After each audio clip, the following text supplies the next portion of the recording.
So you have this nice, bright, shiny calculator, and you're not really sure how to use it. So the first thing we're going to talk about is the simple, the division, the multiplication, the addition, and the subtraction. It's basically subtraction, addition, and then the enter button. So if you were just to do simple things like 6 minus 3, that would be 3. These should be looking like a regular calculator.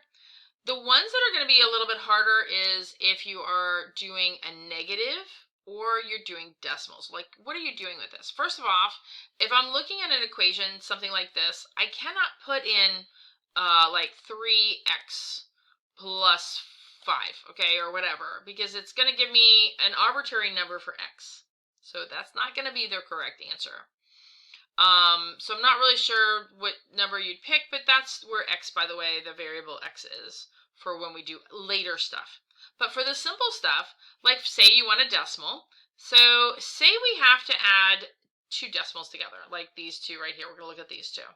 We have this 0.36a minus 0.9a, and you're going to see that I can't put the, like if I typed in 0.36, and then I put, I hunted down a variable, so this is my alpha, by the way, and I could put an a there, and I could do minus, and then I could put 0.9, and I could also do alpha and hit the a, and it's going to give me this weird answer.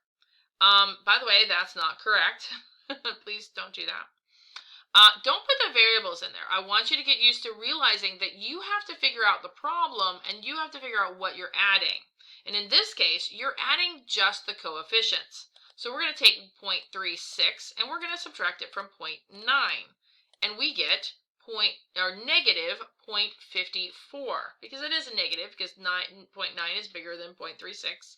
So this is how you're going to have to use your calculator when you're doing it. If you are starting with a negative, so say I started with negative 0.9, I would put in negative, my little negative sign, 0.9, and then I could add 0.36, and I would still get the same answer. So want to make sure you realize that when you're doing decimals, this is how it is done.